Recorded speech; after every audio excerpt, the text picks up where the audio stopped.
Tutaenda kuongelea somo letu linasema kuzidi kufanya yale Mungu aliweka ndani mwako. Kuna yale Mungu aliyaweka ndani yako. Kuna mambo ambayo Mungu aliyaweka. Na hasa nimekutangazia kwamba unatakiwa kuzidi. Unatakiwa kuweka bidii ya kufanya kile ambacho Mungu aliweka ndani yako. Unatakiwa kujitahidi kila wakati kufanya yale Mungu aliyaweka ndani yako. Kuna mambo yale Mungu aliweka ndani yako, na hasa haitakiwi ibaki tu, lakini inatakiwa ifanywe. Kuna kazi ambayo Mungu aliweka ndani yako, unatakiwa kuifanya. Na ni kazi gani? Ni kazi yale Mungu alitaka uyafanye. Wala si ufanye yale ambayo Mungu hajaweka ndani yako. Wala si kwamba ufanye yale ambayo si yako. Unatakiwa kufanya yako. Bwana asifiwe. Na hasa yako ni gani? Ni wewe. Unatakiwa kujua na hasa kujiswali, yangu ni gani ambao unatakiwa kufanya? Ni jambo gani Mungu aliweka ndani yangu kusudi niifanyie kazi? Sababu kama haujui ni kazi gani Mungu aliweka ndani yako, wala ni huduma gani Mungu aliweka ndani yako, wala ni kipaji gani Mungu aliweka ndani yako, wala ni mambo gani Mungu aliweka ndani yako, kama haujui, ndio hapo kunakuwa na shida katika maisha. Watu wengi wanafanya kile ambacho si kiao. Na acha nikwambie, katika maisha ya Ukristo, ukifanya kile ambacho si kiako, ni sawasawa na mtu ambaye anavaa kiatu ambao si kiatu chake. Ni sawasawa na mtu ambaye anavaa kiatu ambao ni kiatu kubwa wala ni kiatu ndogo. Yaani si namba yake anavaa. Na ukivaa ile ambayo si namba yako, wacha nikwambie, hata kwa njia watu watakucheka. Hata kwa njia watu watakuona kwamba wewe si sawa, kwa sababu unavaa kile ambacho si chako. Bwana asifiwe. Amen. Bwana asifiwe. Maana unavaa kile ambacho si chako, na unatakiwa kuvaa kile ambacho kitakutosha. Kuna yale yanaweza kukutosha, ndio yale unatakiwa kuvaa ili uifanyie kazi kama vile pasavyo. Na hasa wakati unapokuwa na kitu ndani yako ambacho Mungu ameweka ndani yako, ukikifanyia kazi, wacha nikwambie, kuna neema fulani ambayo Bwana atakuwa ameachilia juu yako. Bwana asifiwe. Amen. Nataka mnisikize vizuri. Ninapoona unalala nitakusema kwa mkutano, uamuke tena vizuri. Bwana asifiwe. Amen. Amen. Tuko pamoja watumishi wa Mungu. Amen. Naona watumishi hapa inatakiwa tufanye kazi. Ukisikia kausingizi kanakuja, simama tu. Maana nishaona watumishi kadhaa wanalalala hapa. Bwana asifiwe. Na sasa ukishalala, tuko pamoja? Amen. Kuna kitu Mungu ameweka ndani yako, na hiyo kitu unatakiwa kuifanyia kazi. Amen. Hiyo kitu unatakiwa kuifanyia nini? Nasoma Biblia. Kitabu cha Injili ya Marko 6:14 hadi 29. Biblia inasema hizi zinatenda kazi ndani yake. Wengine walisema ni Elia, wengine walisema huyu ni nabii. Wengine wakasema ni Elia, wengine wakasema huyu ni nabii. Au ni kama mmoja wa manabii. Ama ni mmoja wa manabii. Lakini Herode aliposikia alisema Yohana aliyemkata kichwa amefufuka. Lakini Herode akasema basi ni kama Yohana yule ambaye aliyemkata kichwa amefufuka. Kwa maana Herode mwenyewe alikuwa ametuma watu akamkamata Yohana, akamfunga gerezani kwa ajili ya Herodia. Akamfunga gerezani kwa ajili ya Herodia, mkewe Filipo ndugu yake. Ndiyo. Kwa kuwa amemwoa. Kwa sababu Yohana alimwambia Herode. Maana Yohana alikuwa amemwambia Herode, si halali kwako kuwa na mke wa ndugu yako. Naye Herodia akawa akimvizia, akataka kumuua asipate. Herodia akufurahia wakati Yohana aliongea kitu kama hii. Maana Herode alimwogopa Yohana. Lakini Herode alikuwa ameogopa Yohana, akimjua kuwa ni mtu wa haki, akijua kwamba huyu ni mtu wa haki mtakatifu, akamlinda. Basi na alipokwisha kumsikiliza alifadhaika sana, naye alikuwa akimsikiliza kwa furaha. Ndiyo. Hata ilipotokea siku ya kufaa,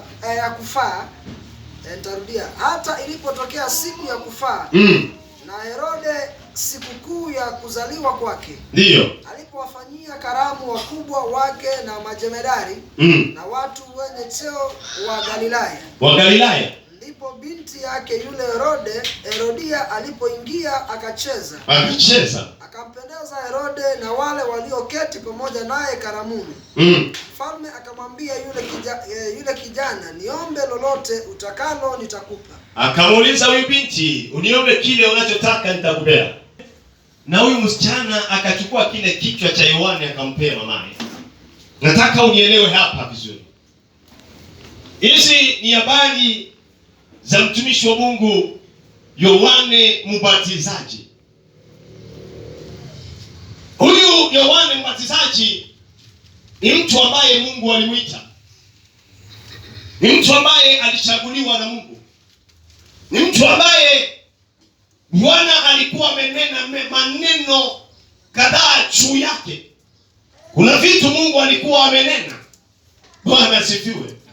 Kwa sababu yake ya kuona kwamba huyu ni mtu ambaye amechaguliwa kwa ajili ya kazi, ndiposa Mungu akampea kazi ya kuandaa njia ya kuja kwake Kristo, ya kuandaa njia ya kuja kwake Yesu.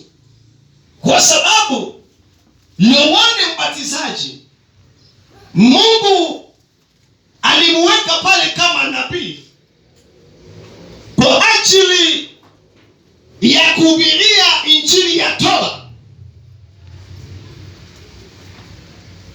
Na injili ya toba ambayo Mungu aliweka ndani yake, nataka nikwambie kwamba Yohana Mbatizaji kuna kazi Mungu alikuwa ameweka ndani yake. Kuna yale Mungu alikuwa ameweka ndani yake, na hasa ilibidi aifanyie kazi. Ilibidi afanye yale Mungu aliweka ndani yake. Ilibidi afanye yale Mungu alimwambia yafanye. Na kweli Yohana Mbatizaji alifanya yale Mungu alimwambia afanye. Haleluya. Amen. Maana hapo jangwani Yohana Mbatizaji alihubiri injili. Yohana Mbatizaji alikaa jangwani akileta injili ya ukweli, akiambia watu ya kwamba tubuni, maana mwisho imekuja. Haleluya. Akiambia watu habari za toba, habari za kutubu, habari za kuacha dhambi, za kuacha mambo yale ambayo wanayoyafanya. Alikuwa hapo juu, watu wakitoka mjini wanapanda hapo kusikia injili ya mtumishi wake. Mtumishi wa Mungu akitangaza habari njema, akisema yale Mungu aliyaweka ndani yake. Bwana asifiwe.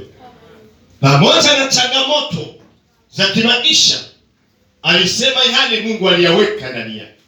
Yohana Mbatizaji Mungu alimuweka tofauti na wengine.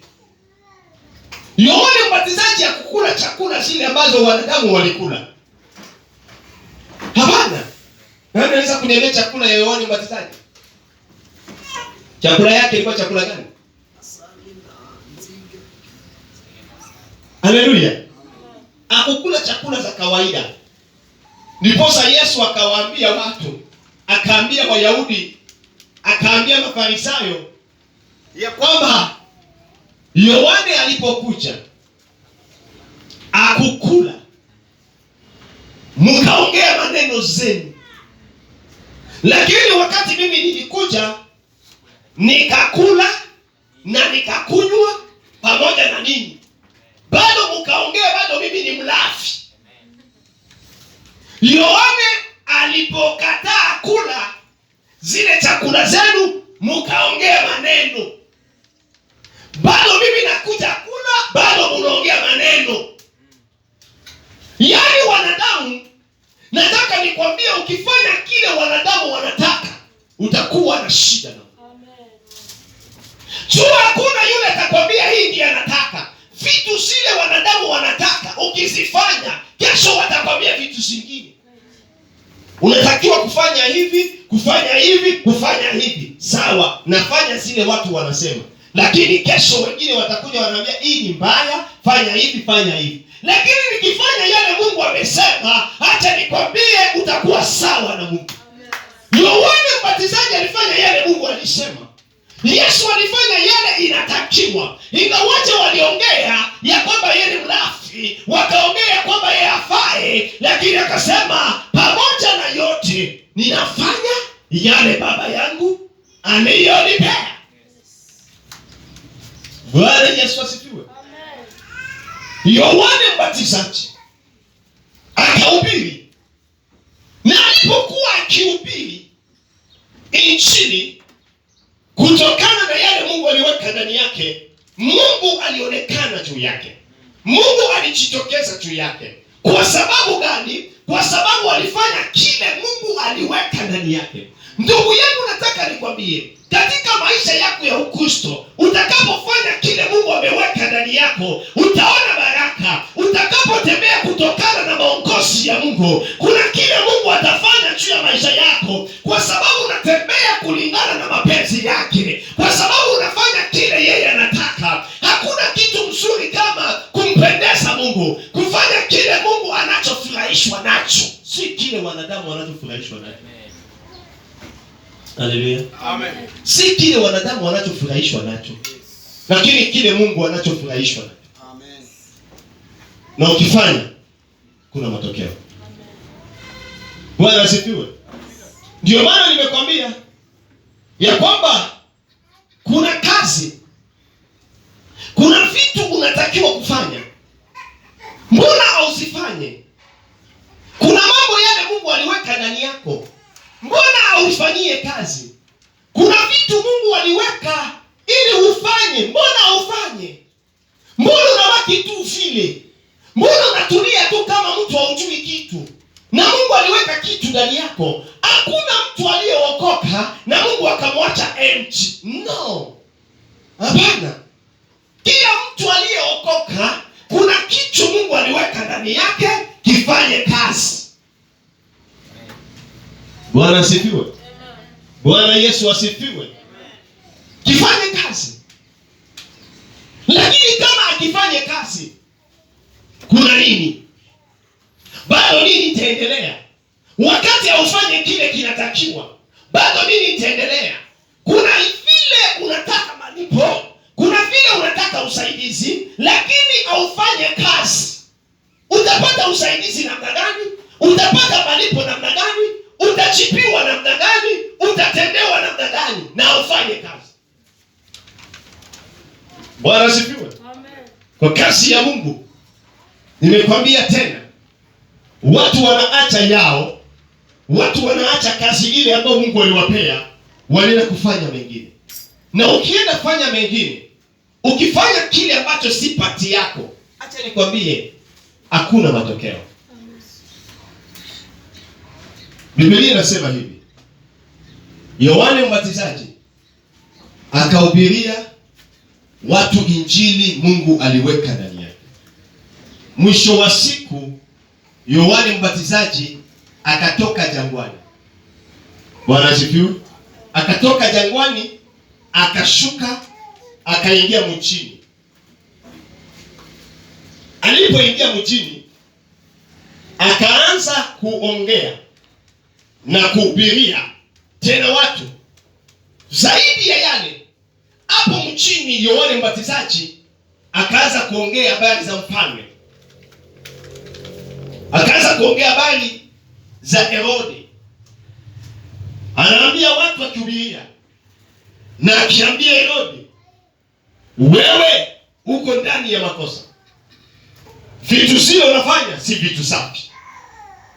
Kwa sababu umechukua mke ambaye si mke wako. Umechukua Herodia ambaye alikuwa mke wa ndugu yako. Mungu hajafurahishwa na kitu kile ambacho umefanya. Bwana asifiwe. Amen. Nauliza, huyu nabii, huyu mtumishi wa Mungu Yohane alifanya makosa? Alikuwa katika injili ama hakuwa katika injili? Alikuwa katika injili. Bwana asifiwe. Na maneno ile alisema ni maneno ya ukweli, ya kusema kwamba umechukua mwanamke ambaye si mwanamke wako, ni mwanamke mgeni, ni mwanamke wa ndugu yako. Herode akufurahishwa na maneno yote ambayo Yohane aliyaongea. Herodia mke wake akamkasirikia Yohane kwa sababu amesema ukweli. Ukweli siku zote inauma. Ukweli inauma. Ukweli inafanya nini? Inauma. Lakini bado itabaki nini? Ukweli. Saa nyingine tunatakiwa tuambiane ukweli. Lakini Yohane Mbatizaji pale alienda kusemea ukweli, haikukua sehemu yake. Ndio hapo nataka uelewe. Bwana asifiwe. Yohane Mbatizaji alitoka pale Mungu alimuita. Alitoka pale ambapo alitakiwa kufanyia kazi. Alisahau pale ambapo Mungu alimuweka na kile ambacho Mungu aliweka ndani yake akifanyie kazi. Yohane Mbatizaji akashuka akaingia mchini. Mungu hakuita Yohane Mbatizaji juu ya kuhubiria watu wa mchini, lakini aliita Yohane Mbatizaji juu afanye kazi pale jangwani. Bwana asifiwe. Amen. Nataka unielewe zaidi.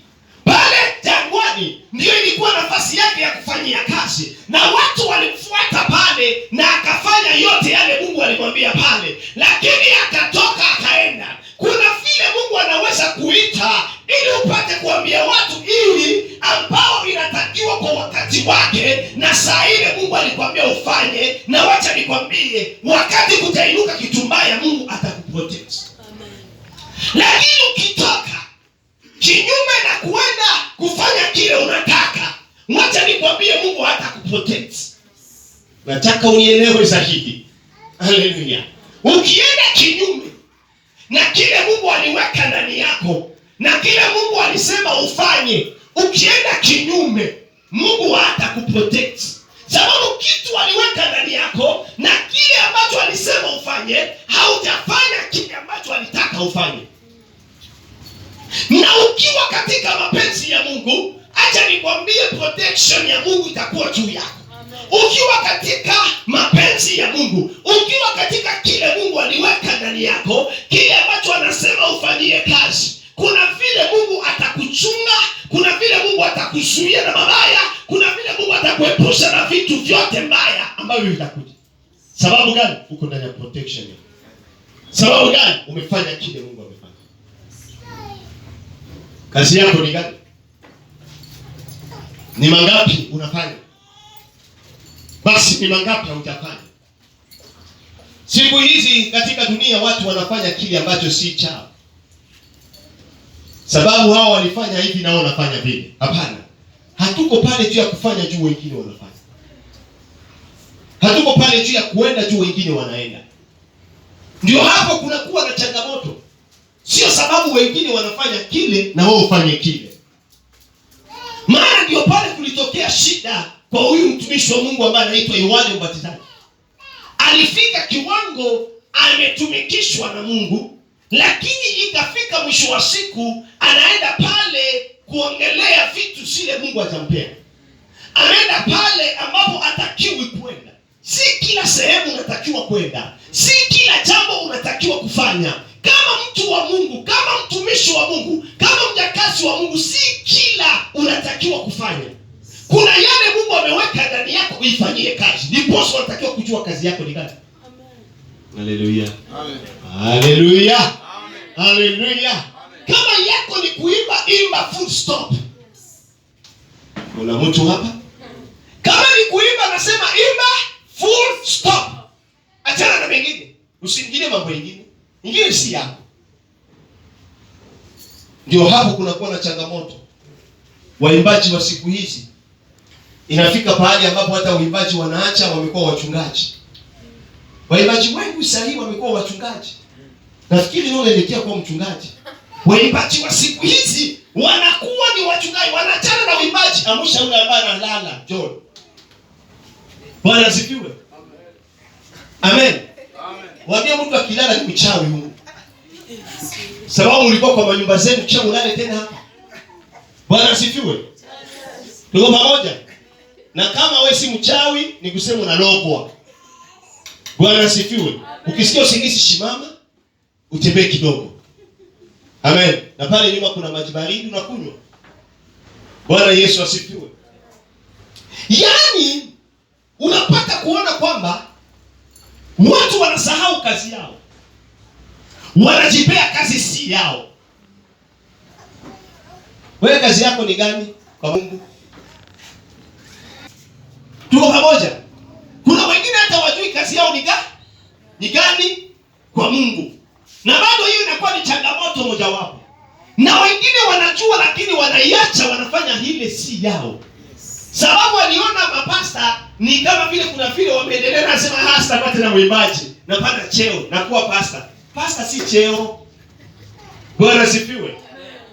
Mtu mwingine akasema kukua asha imetosha bwana. Acha na mimi nikuwe pasta, nikuwe na kanisa. Si hivyo, aiendage inapanda. No. Unaweza kufa asha.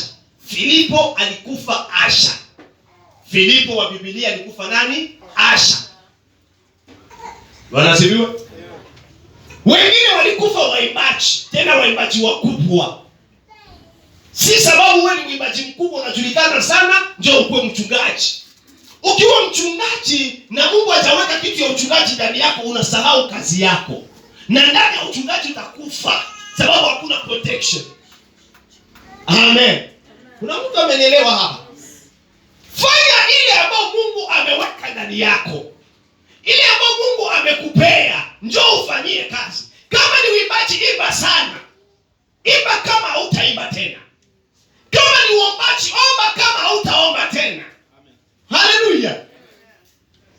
Tuko pamoja? Kama ni kuhubiri injili, hubiri kama hautahubiri tena. Kama ni kuenda kuleta watu kwa Yesu, leta hao. Vitu zile ambazo ni zako fanya. Na ile ambayo sio yako achana nayo.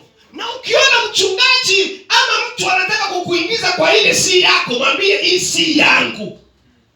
Bwana asifiwe. Amen.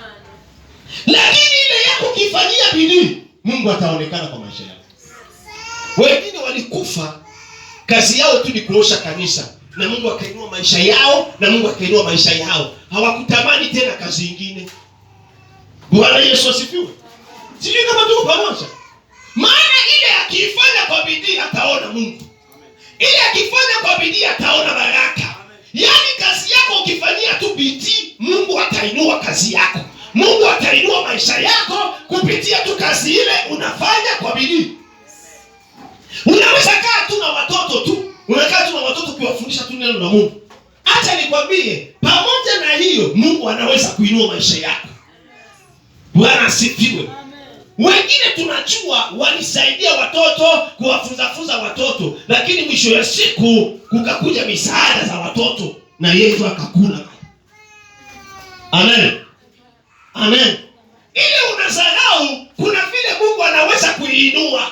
Kuna vile Mungu anaweza kutenda. Lakini ukiweka bidii kwa ile ambao watu wanasahau, wacha nikwambie Bwana ataonekana na Bwana atatenda. Kusaidia wengine, kupatia wengine chakula, Bwana ataweza kuinua kupitia tu kazi ya kupatia wengine chakula. Bwana Yesu asifiwe. Sijui kama kuna mtu amenielewa. Yohana Mbatizaji akaona kwamba sitaki kuishia hapa. Akashuka. Kule kwenye alishuka mjini, akaanza kwenda kuongea na wafalme. Mungu akumtuma kwa wafalme. Yohana Mbatizaji Mungu akumtuma kwa wafalme. Lakini Mungu alimtuma kwa watu wa kawaida. Haleluya. Mimi hapa nikianza kuhubiria watu, acha nikwambie kitu kusudi uelewe. Nikisimama pale nahubiria watu, Mungu alinituma niwahubirie, niwaambie ukweli. Sawa sawa? Ndasimama pale nje nakwambia ukweli wa neno la Mungu. Mungu amenituma kwako. Inatosha. Lakini sasa sababu watu wamenikubali niwaambie ukweli ya neno la Mungu, kisha nianze sema, Kenyatta naye ni hivi. Acha nikwambie atanibana, watanifunga na wananiua. Na Mungu yuko anafanya nini? Mungu afanye nini? Iko naangalia. Lakini acha nikwambie kuna nabii wa kuongea. Sijui kama unanielewa. Akiongea ataweza simama. Nilikuwa na wengine mmoja, nilifika town, iko naongea bakina ya hila, bakina Uhuru Kenyatta anawatusi, iko naongea watu watazunguka tu, watu wazunguka tu. Iko na upigi hapo, mwanamke mwingine iko na upigi, iko naongea. Na wewe ndio ongea. Bwana Yesu asifiwe. Basi na wewe kesho uende, sababu nilipoona pale, wewe na wewe hapo. Utaona kisi utashika hata utashikuta huko ndani hata liingiaje. Bwana asifiwe. Sababu unaiga, unafanya kile si chako. Kuna ile ambayo ni yako. Mimi naishia tu hapa, naambia watu ukweli wa neno la Mungu, inaisha. Siko pale tu niongelee wengine. Ndio maana unaangalia katika manabii, kulikuwa manabii ambao walikuwa wakiongelea watu, kuna manabii walikuwa wakiongelea wafalme, kuna manabii walikuwa wanaongelea zile mambo na mataifa, wanaongelea. Bwana Yesu asifiwe. Amen. Na wakifanya kile, Mungu anaonekana kwa sababu wako kwa mapenzi ya Mungu. Ndio pale uliona hao manabii ambao wanaitwa nabii ambaye anaitwa nabii Yeremia.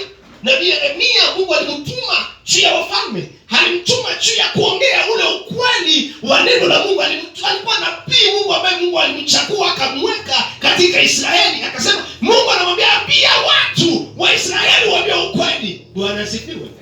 Na wakati alipoambia ukweli, Mungu alionekana. Na Mungu alitenda. Bwana Yesu asifiwe. Bwana Yesu asifiwe.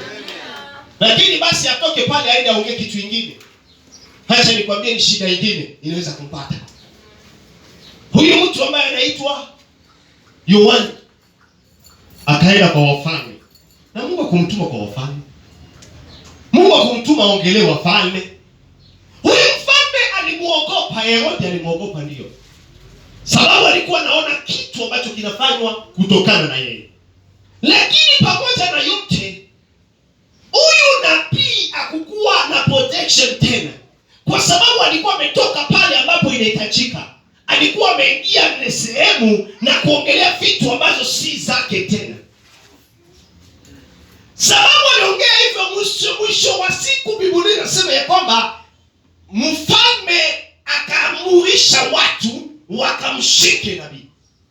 Wakamshika, wakamfunga. Bwana asifiwe. Yohana alipofungwa akawekwa ndani. Kule ndani alipowekwa alikaa. Anashindwa nini inaendelea. Nataka usome Biblia. Kitabu cha Luka 7:18-23. Wewe kile kitu niko naongea. Za kile ambacho wanachoona pale nje. Maana Yohana anafungwa, sasa wanafunzi wake wanakuja kumwambia habari za Yesu. Kile ambacho Yesu anachofanya pale nje. Ndipo Yohana alipowaita wawili. Yohana akaita hao watu wawili wanafunzi wake. Katika wanafunzi wake akawatuma kwa Yesu akisema, wewe ndiwe yule ajaye au tumtazamie? Asema mwende mkamuulize ule Yesu. Mwende mkamuulize ule Rabi kama yeye ndiye yule ambaye tulikuwa tunatarajia ama. Nao walipofika kwake, hujamaliza, rudi hapo. Akawatuma akasema